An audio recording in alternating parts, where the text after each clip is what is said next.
Okay, so maybe you know what a disciple looks like, those that are faithful, available, teachable, reproducing. But how do you know if they are your disciple and your church's disciple, or you're just living in a dreamland and you think they're following you as you follow Christ, but they're actually not? Let's talk about that coming up.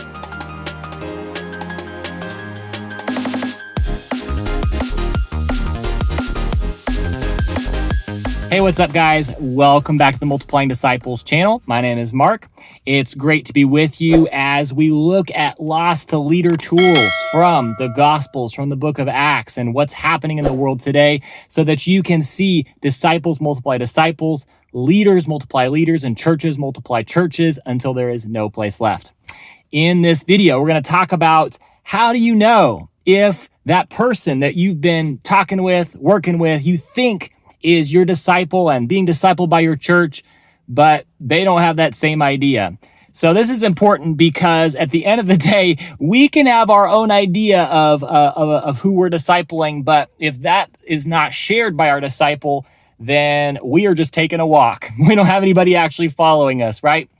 I want to share with you a story from a strategy coordinator with the IMB to tee this one up. And this man's name is Bruce Carlton. He is a strategy coordinator, somebody who has worked within the missions world for the last 30 years plus to facilitate the engagement of unreached people groups and segments and a lot of different complexity of how to see the Great Commission accomplished. Well, when he first got onto the mission field in Cambodia, that was his assignment.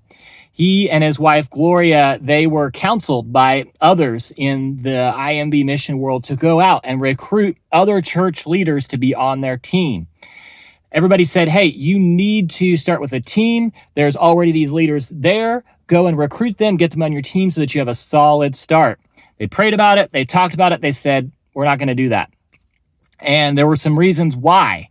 And I'll get to that in a second. But instead, what they began to do was began to gather in their house. They began to have church in their house, and they began to offer to train others as they came to them, but didn't really make that express until people came to them. And so months later, they began to have, first was one man, and then others began to come to them, come to Bruce and say, hey, would you teach me how to do this stuff? I've been sharing with my friends. I've been sharing with my family. And I'm hitting these roadblocks. How do I do what you're doing? And Bruce said, I will train you. Now, why did Bruce and Gloria say, no, we're not going to go and recruit all these other people? Here's the deal. If we call people and we call people to be our disciples, we call them to follow us and we recruit them, we exhort them, and we convince them, that's the real word to use there, then we've got to keep convincing them. We've got to keep exhorting them. We've got to keep calling them to follow us as we follow Christ. Instead, what Bruce modeled here was he began to do the work of the kingdom. He began to make disciples and to model it. And he waited until those leaders, until those disciples began to come to him and come to him having put it into practice. And they say, Bruce, help me. How do I do this? And now he said, okay, I can train you. I can teach you. So here's the deal. We see this in the life of Jesus, right? Pretty obvious. Mark chapter 1, as he begins to go throughout Galilee, he's doing what? He's preaching the gospel and he's saying, follow me and I'll make you become fishers of men. Follow me.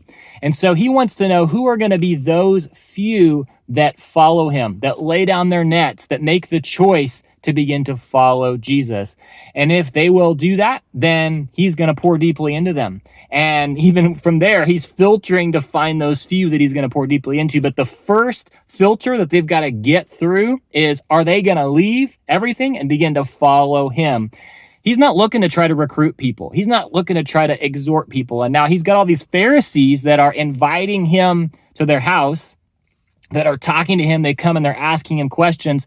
They're looking for the kind of Messiah that's going to convince them of why they should support him and be a part of his cause. And he's not playing their game. He's not trying to convince, trying to exhort, trying to convince people to follow him. Instead, he's putting out there these kingdom seeds, and those that are going to take it and are going to count the cost and turn away from everything else that they have in their life or other choices and options they have and follow him, then he's going to pour deeply into them. So here's the deal. We can find somebody who has those qualities of faithful, available, teachable, they're reproducing, but they may not see us as their disciple maker. How do you know if that person that you are wanting to disciple, that you see has those qualities, is the person that you can disciple, that your church can disciple? Well, at the end of the day, they're going to vote with their feet. And so, as I've heard other disciple makers put so wisely, they're going to vote with their feet. That means that at the end of the day, if they come to be a part of your church, if they come and they join you in the harvest as you're sharing with others, if they drop everything to be a part of that training that you're leading, they voted with their feet.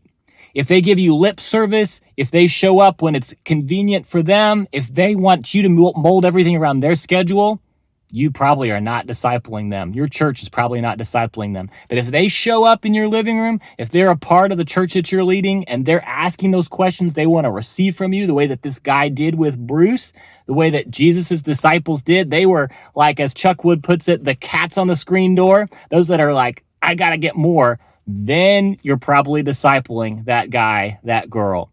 So don't try to convince them. Don't try to call them. Don't try to get them on your team, because if you do, you're going to have to keep convincing them, keep exhorting them. And that calling that they didn't get from Jesus, you're going to have to keep re-upping to try to keep them around, and it's going to be exhausting and not worth your time. So make sure that Jesus is calling them, and make sure that they're coming to you to follow you as you follow Christ, so that God gets the glory and it doesn't wear you out.